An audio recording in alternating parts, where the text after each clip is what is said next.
நிறைய பேர் என்ன அப்படின்னா, காளியம்மாளுக்கு வந்து திடீர்னு ஒரு புகழ் வெளிச்சம் வந்துருச்சு. உடனே வந்து புலப்பட்டுட்டாங்க. அவங்களுக்கு உழைப்புனா என்னன்னு தெரியல அப்படின்லாம் சொல்லி நான் பார்க்குறேன். என்னை நிறைய பேரோட கம்பேர் பண்றாங்க. இவங்கள மாதிரி அவங்க கிடையாது. இவங்களோட இந்த உருவம் தான் அவங்க.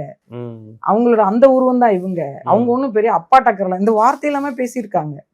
எனக்கு என்ன வருத்தம்னா, சில பேர் என் கூட இருந்தவங்களுமே உங்களை பத்தி எல்லாம் தெரிஞ்சவங்க.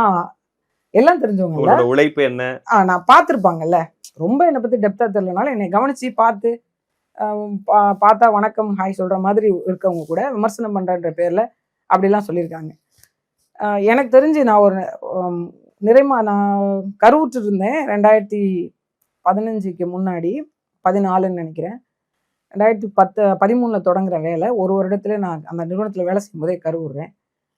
எனக்கு வந்து இந்த வாந்தி மயக்கம் அதிகமாக இருக்கும். ஆனாலும் நான் வந்து அதிகப்படியாக விடுப்பே எடுத்ததில்லை. அந்த நிலையிலையும் போராட்ட காலத்தில் நான் போய் நிற்பேன். வாந்தி எடுத்துட்டு வந்துலாம் நின்று பேசியிருக்கேன். ரொம்ப டயர்ட் ஆகிடுவேன். நைட்டு ட்ரிப்ஸ் ஏறும். காலையில் போய் போராட்ட காலத்தில் நின்றுருக்கிறேன். மக்களை ஒன்று திரட்டி அவங்களுக்கான அவேர்னஸ் 3வது மாநில மாநாடு நடத்தும் போது ரொம்ப உடம்பு முடியல. எனக்கு இந்த மாடிப்படி ஏறி இறங்க முடியல. அந்த சூழ்நிலையிலேயே அந்த மாநாட்டை எப்படியாவது நடத்தி முடிச்சிடணும். அதே மாதிரி 4வது மாநில மாநாடு சென்னையில் நடத்தணும். மீனவ பெண் தொழிலாளர் சங்கம்னு அவங்க ஒரு கூட்டமைப்பா வச்சிருந்தாங்க. 10 வருஷ காலமா அது கூட்டமைப்பா இருக்கு. நான் 2013 போய் ஜாயின் பண்ணி ஒரு 6 மாச காலம் வேலை செஞ்சுதான் அதை ஒரு யூனியனா மாத்துறேன். பதிவு செய்யப்பட்ட ஒரு தொழிலாளருடைய சங்கமா மாத்துறோம்.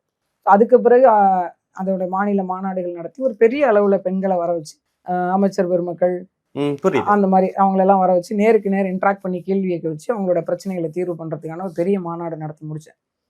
அந்த மாதிரி காலகட்டத்திலேருந்து தொடங்கி வெள்ள புயல் காலகட்டத்தில் நம்ம பேரிடர் நிவாரணங்கள் வழங்குறதுலேருந்து தொடங்கி இன்னும் சொல்ல போனா 2-3 முறை என் உயிருக்கு அச்சுறுத்தல் அந்த போதிலும் அந்த இப்படி பேசுனதுனால ஆவணங்கள் தயார் பண்றோம்ல, உயிருக்கு அச்சுறுத்தல். ஆமா, நீங்க நேரடியாவே எனக்கு கொலை மிரட்டெல்லாம் வந்திருக்கு. நேரடியாவே உங்க காரை வந்து நாங்க லாரி வச்சு அடிச்சு தூக்கிடுவோம்லாம் சொல்லியிருக்காங்க. நான் அந்த பவர் பிளான்ட் மேல என் மேல அவங்க எனக்கு போடப்பட்ட வழக்கு, நான் அந்த பவர் பிளான்ட்டை டயரை உருட்டி கொளுத்தி விட்டு வெடிக்க வைக்க பார்த்தேன்னு தான் என் மேல வழக்கே பதிவு செஞ்சாங்க.